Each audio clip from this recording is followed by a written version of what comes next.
Hello दोस्तों, कैसे आप सब लोग। आई होप कि आप सभी लोग बहुत अच्छे होंगे।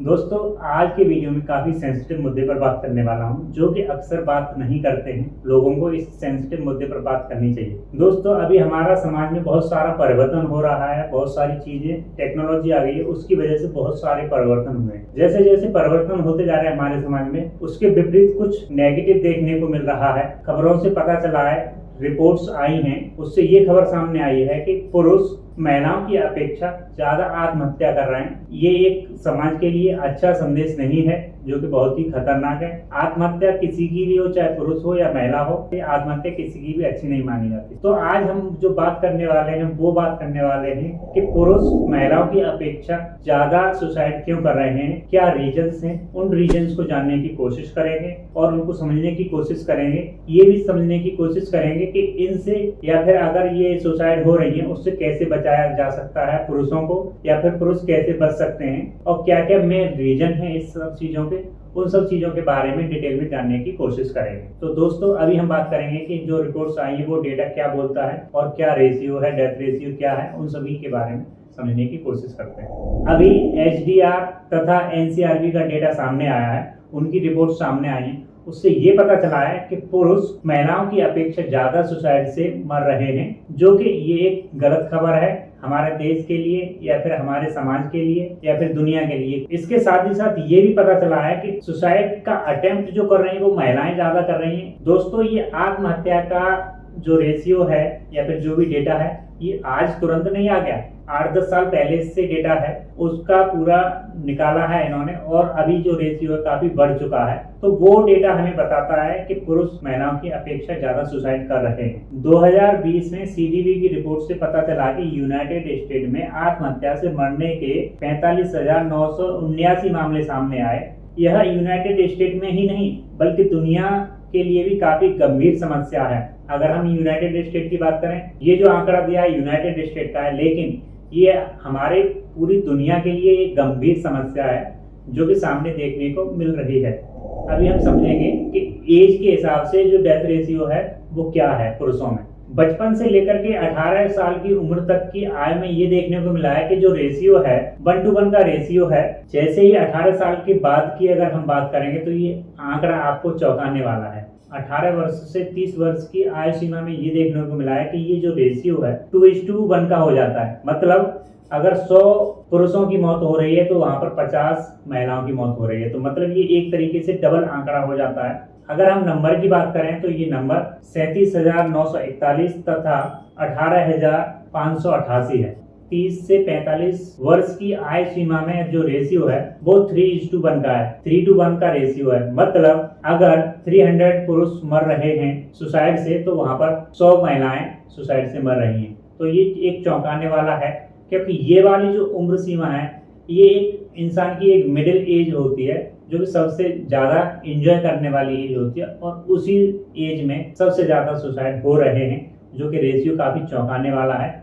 अभी हम बात करते हैं 45 वर्ष से 60 वर्ष की आयु सीमा में। उसमें तो आंकड़ा जो आया है बहुत ही गंभीर है। 5:1 का जो रेशियो है काफी चौंकाने वाला है। तो दोस्तों, ये अभी हमने बात कर ली रेशियो की। अब इस रेशियो से या फिर अभी तक का जो आंकड़े आए हैं उससे हमको ये तो पता चल गया कि पुरुषों की डेथ ज्यादा हो रही है। मीन्स पुरुष जो है वो ज्यादा सुसाइड कर रहे हैं और महिलाएं कम सुसाइड कर रही हैं। ऐसा क्यों हो रहा है जबकि महिलाएं सुसाइड ज्यादा अटेम्प्ट कर रही हैं? तो दोस्तों, ऐसा क्यों हो रहा है? अगर हम थोड़ा सा इसको अंडरस्टैंड करने की कोशिश करेंगे तो हम ये बोल सकते हैं, जो हम वुमेन एम्पावरमेंट की बात करते हैं उसका कहीं ना कहीं असर हो रहा है महिलाओं पर, जो कि एक अच्छी चीज है। असर होना चाहिए। अगर हम किसी के अच्छे के लिए कोई भी बात कर रहे हैं, कोई भी कदम उठा रहे हैं, अगर उसका रिजल्ट अच्छा नहीं देखने को मिले तो कोई फायदा नहीं हो जाता। वहीं इसका अपोजिट पुरुषों की देखा जाए तो ये बहुत ही गंभीर है। तो यहाँ पर हमको ये समझ में आ रहा है कहीं ना कहीं पुरुषों में ये कमी देखने को मिल रही है, या तो उनको जो समाज है कुछ गलत तरीके से देख रहा है, बराबर की नजरिए से नहीं देख रहा है। पुरुषों को भी उस चीज की जरूरत है जो महिलाओं को जरूरत है। पुरुष और महिला दोनों ही एक इंसान है। मुझे लगता है कि दोनों को इक्वलिटी प्रदान की जानी चाहिए। जहां हम महिलाओं के एम्पावरमेंट की या वेलफेयर की बात करते हैं, वहीं पर कहीं ना कहीं हम ये चूक खा रहे हैं अपने समाज में कि हम मेन एम्पावरमेंट या वेलफेयर की बात नहीं करते, उनके लिए भी कोई स्कीम लॉन्च नहीं करते, जो कि होनी चाहिए। सरकार के द्वारा और हमारे समाज के द्वारा ये कदम उठाए जाने चाहिए। अगर हम सुसाइड से होने वाली मौतों की बात करें तो हर 4.5 मिनट में एक पुरुष की मौत हो रही है, जबकि हर 9 मिनट में एक महिला सुसाइड कर रही है। तो ये जो रेशियो निकल के आया है काफी गंभीर है, जो कि ऐसा नहीं होना चाहिए। सुसाइड कोई भी अच्छी नहीं मानी जाती। 2021 की रिपोर्ट से हमको ये पता चला है कि पुरुषों ने 3 गुना ज्यादा सुसाइड किए हैं, उनकी ज्यादा मौतें हुई, जो कि आंकड़ा चौंकाने वाला है। अगर हम इसके नंबर की बात करें तो ये नंबर है 81,063 पुरुषों ने वहां पर आत्महत्या की है, वहीं पर 28,660 महिलाओं ने आत्महत्या की है। दोस्तों, अभी हम रीजंस जानने की कोशिश करेंगे, क्या रीजन है कि ज्यादा पुरुष सुसाइड से मर रहे हैं। कुछ तो कमी रह रही होगी। तो दोस्तों, सबसे बड़ा जो रीजन निकल के आया है सुसाइड का, वो आया है डाइवोर्स तथा रिलेशनशिप्स ब्रेकडाउन। ये ऐसा क्यों हो रहा है अभी के समय में, वो समझने की कोशिश करें। आज के समय में ये बहुत ज्यादा डाइवोर्स हो रहे हैं, लोग रिलेशनशिप जब टूटते हैं उसको सहन नहीं कर पाते।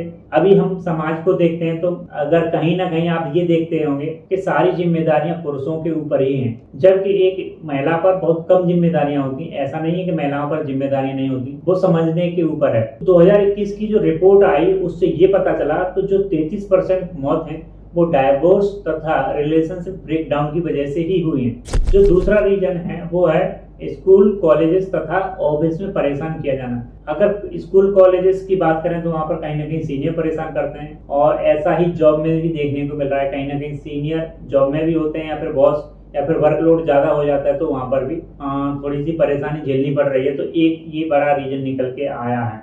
जो तीसरा रीजन है वो है history of physical and sexual abuse, जो कि पुरुषों के साथ होती है, बट इस पर कभी भी कोई भी बात नहीं करता। लोगों के साथ, पुरुषों के साथ भी रेप होते हैं, लेकिन उनकी कोई बात नहीं सुनता। ना ही सरकार सुन रही है, ना ही पुलिस सुन रही है, उनके साथ गलत हो रहा है, ना ही कोई कानून है उनके लिए। तो एक ये चीज भी निकल के आई है। जो चौथा रीजन निकल के आया है वो है मेंटल इलनेस, मतलब डिप्रेशन वगैरह है, एंजाइटी वगैरह, ये चीजें हो रही हैं लोगों में। जो पांचवा रीजन निकल के आया है वो है सोशल आइसोलेशन और लिविंग अलोन। इसका मतलब ये हुआ कि हम समाज से कहीं ना कहीं दूरी बना रहे हैं, या फिर हम अकेले पड़ गए हैं, तो उसकी वजह से भी ये मौतें कुछ हुई हैं। तो छठवां रीजन है वो है अनएम्प्लॉयमेंट। अनएम्प्लॉयमेंट की वजह से भी बहुत सारी मौतें हुई हैं, पुरुषों ने बहुत सारी सुसाइड किए हैं।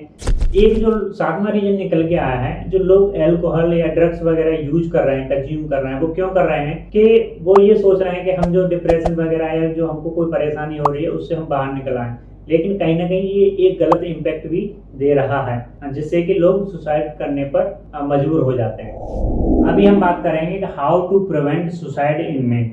इसको कैसे रोका जा सकता है। तो पुरुष हैं उनमें जानने की कोशिश करेंगे कि उनके जो साइन हैं उनको समझने की कोशिश करेंगे, सुसाइड के साइन क्या क्या हो सकते हैं। अगर हमको साइन पता चल गए तो हम किसी को मौत से बचा सकते हैं, किसी को सुसाइड करने से बचा सकते हैं। तो सबसे पहले हम ये समझने की कोशिश करेंगे कि जो हमारे सामने इंसान है वो कहीं परेशान तो नहीं है, कहीं डिप्रेशन में तो नहीं है। डिप्रेशन में जाने का मतलब ये हो सकता है उदास रहता है, किसी से ज्यादा बात नहीं कर रहा है, बाहर नहीं घूम रहा है, या फिर हम ऐसा बोल सकते हैं कि किसी में चिड़चिड़ापन तो नहीं आया है, समाज से दूरी तो नहीं बना रहा है, या फिर उसको चिंता है तो क्या है चिंता है, या फिर कोई इंसान शांत रहने लगा है। तो अगर इस टाइप के आपको साइन दिखते हैं किसी पुरुष में तो आप वहां पर केयरफुल हो जाइए, एक इंसान को बचा सकते हैं अगर आपने ये चीजें समझ ली तो दोस्तों ऐसा हो क्यों रहा है कि देखो समाज में पुरुषों के ऊपर ज्यादा जिम्मेदारियां हैं, चाहे वो घर को चलाने के लिए हो, उनको बीवी बच्चे भी देखने हैं, माता पिता भी देखने होता है, पूरा अपना घर भी देखना होता है, फाइनेंशियल से लेकर के सारी चीजें पुरुष को ही देखनी होती है।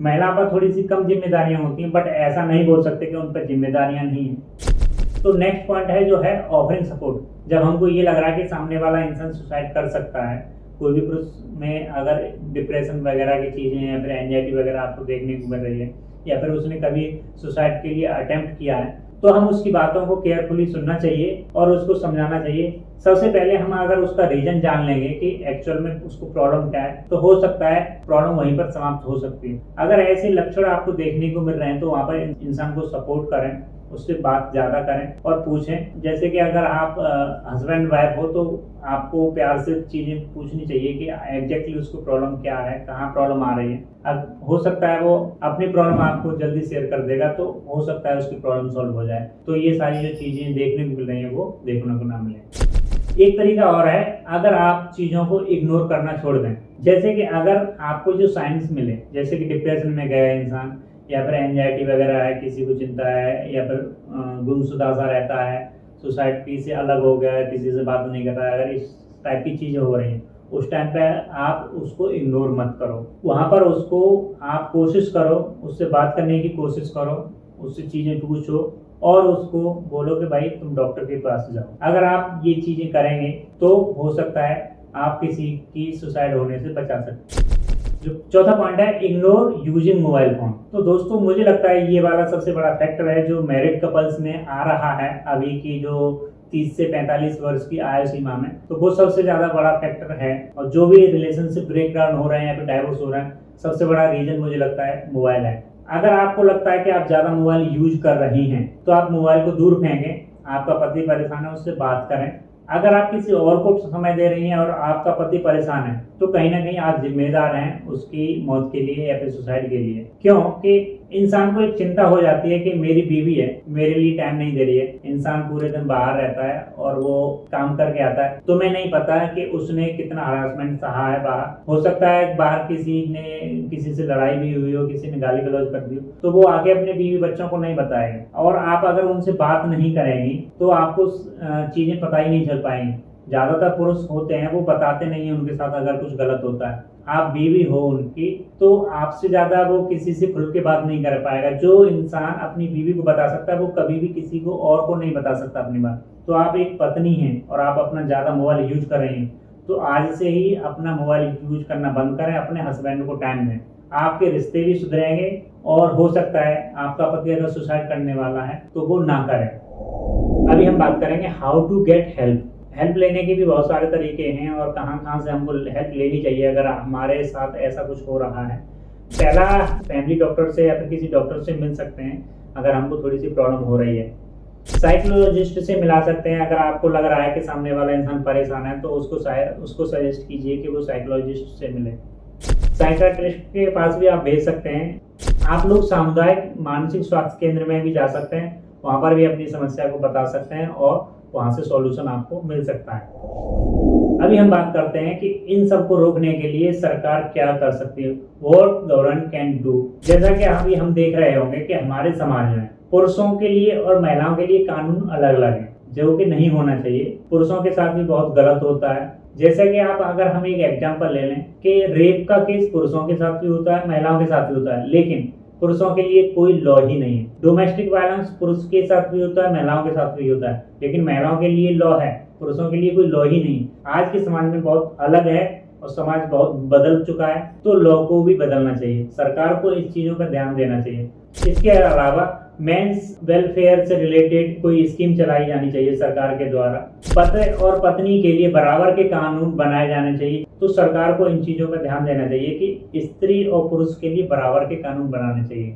या फिर अगर आपने कानून नहीं बनाए तो कुछ ऐसे समाधान निकाले जाने चाहिए जिससे कि पुरुष इजीली, मतलब झूठा फंस रहा है तो वो इजीली बाहर निकल के आ सके। कुछ तो ऐसा समाधान करना चाहिए सरकार को, जिसपे अभी भी कोई विचार नहीं हो रहा है, जो कि बहुत गलत है। इस पर सरकार को सोचना चाहिए। बहुत सारी औरतें लॉ का मिसयूज करके बहुत गलत कर रही हैं पुरुषों के साथ, जिसमें कि निर्दोष पुरुष फंस जाते हैं और उनके साथ बहुत गलत हो जाता है। जो नेक्स्ट पॉइंट है, सरकार को सोचना चाहिए कि ज्यादा से ज्यादा रोजगार प्रदान किए जाएं, लोगों को ज्यादा से ज्यादा जॉब प्रदान की जाए। तो हो सकता है ये जो सुसाइड रेट जो है, क्योंकि बहुत सारी मौतें तो अनएम्प्लॉयमेंट की वजह से ही हो रही हैं, तो ये भी कहीं ना कहीं एक इम्पैक्ट डालेगा। दोस्तों आज की वीडियो में बस इतना ही। आप मुझे कमेंट करके बताओ कि आपको ये वाला वीडियो कैसा लगा। अगर आप कोई वीडियो मुझसे किसी टॉपिक पे चाहते हैं तो आप मुझे कमेंट करके टॉपिक को भी सजेस्ट कर सकते हैं। दोस्तों इस वीडियो को ज्यादा से ज्यादा लोगों तक शेयर करें। अगर आप इस वीडियो को शेयर करेंगे तो हो सकता है आप किसी को एक सुसाइड से बचा सकते हैं। अगर आप मेरे चैनल पर पहली बार आए हैं तो प्लीज इस चैनल को सब्सक्राइब कर लीजिए और इस वीडियो को लाइक कर दीजिए। तो दोस्तों आज के वीडियो में बस इतना ही। मिलेंगे नेक्स्ट वीडियो में, तब तक के लिए bye bye and take care.